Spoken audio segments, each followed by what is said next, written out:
We observe today not a victory of party, but a celebration of freedom, symbolizing an end as well as a beginning, signifying renewal as well as change. For I have sworn before you and Almighty God the same solemn oath our forebears prescribed nearly a century and 3/4 ago. The world is very different now, for man holds in his mortal hands the power to abolish all forms of human poverty and all forms of human life. And yet the same revolutionary beliefs for which our forebears fought are still at issue around the globe. The belief that the rights of man come not from the generosity of the state, but from the hand of God. We dare not forget today that we are the heirs of that first revolution. Let the word go forth from this time and place to friend and foe alike that the torch has been passed to a new generation of Americans born in this century, tempered by war, disciplined by a hard and bitter peace, proud of our ancient heritage, and unwilling to witness or permit the slow undoing of those human rights to which this nation has always been committed and to which we are committed today at home and around the world.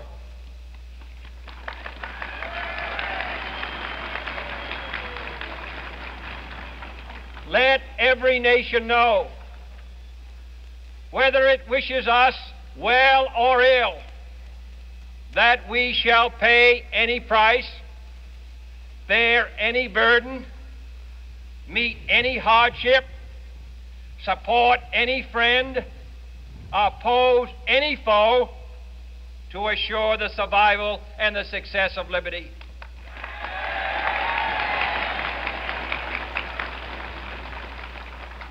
This much we pledge and more. To those old allies whose cultural and spiritual origins we share, we pledge the loyalty of faithful friends. United, there is little we cannot do in a host of cooperative ventures. Divided, there is little we can do, for we dare not meet a powerful challenge at odds and split asunder. To those new states whom we welcome to the ranks of the free, we pledge our word that one form of colonial control shall not have passed away merely to be replaced by a far more iron tyranny.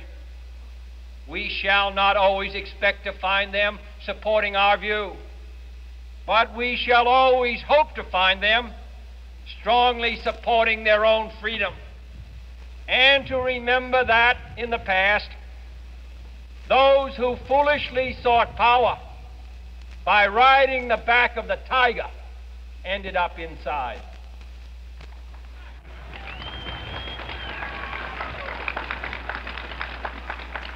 To those people in the huts and villages of half the globe struggling to break the bonds of mass misery, we pledge our best efforts to help them help themselves for whatever period is required, not because the communists may be doing it, not because we seek their votes, but because it is right.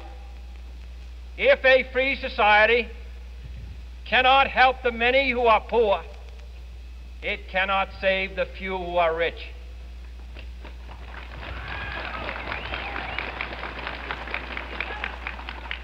To our sister republics south of our border, we offer a special pledge to convert our good words into good deeds.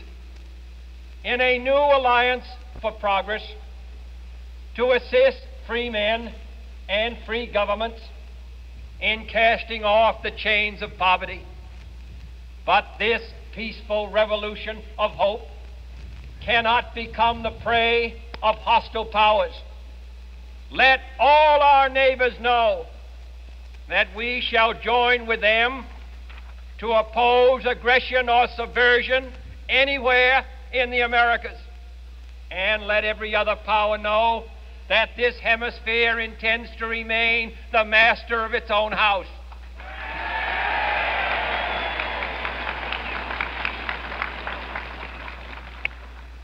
To that World Assembly of Sovereign States, the United Nations, our last best hope, in an age where the instruments of war have far outpaced the instruments of peace, we renew our pledge of support to prevent it from becoming merely a forum for invective, to strengthen its shield of the new and the weak, and to enlarge the area in which its writ may run.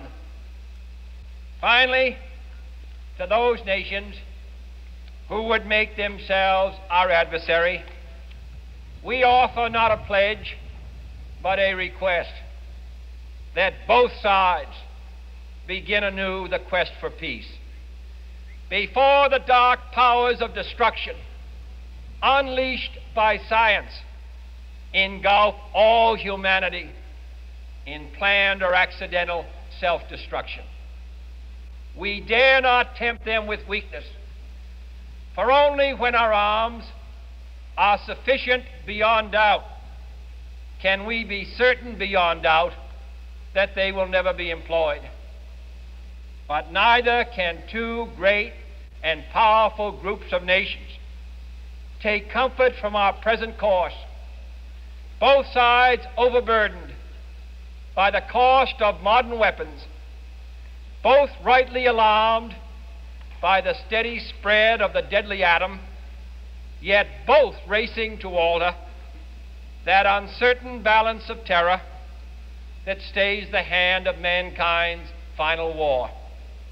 So let us begin anew, remembering on both sides that civility is not a sign of weakness, and sincerity is always subject to proof. Let us never negotiate out of fear, but let us never fear to negotiate.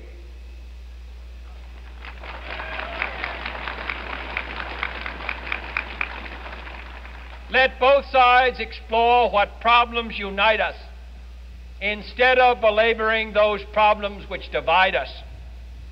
Let both sides, for the first time, formulate serious and precise proposals for the inspection and control of arms, and bring the absolute power to destroy other nations under the absolute control of all nations.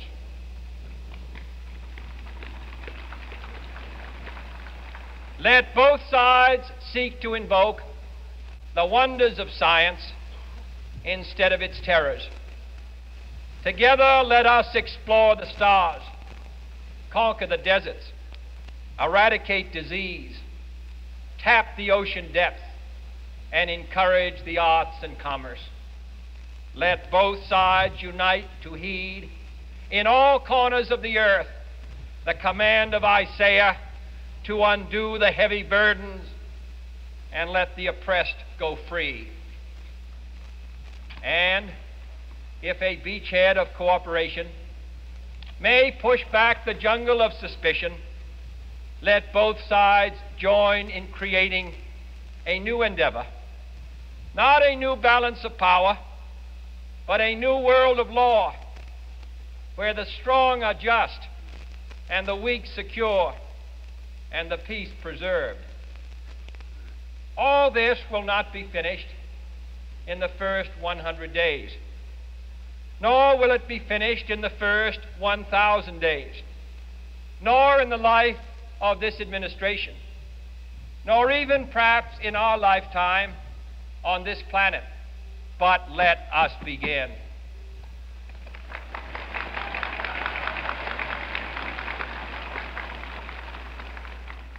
In your hands, my fellow citizens, more than mine, will rest the final success or failure of our course. Since this country was founded, each generation of Americans has been summoned to give testimony to its national loyalty.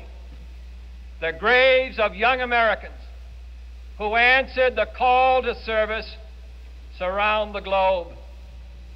Now the trumpet summons us again, not as a call to bear arms, though arms we need, not as a call to battle, though in battle we are, but a call to bear the burden of a long twilight struggle, year in and year out, rejoicing in hope, patient in tribulation, a struggle against the common enemies of man, tyranny, poverty, disease, and war itself. Can we forge again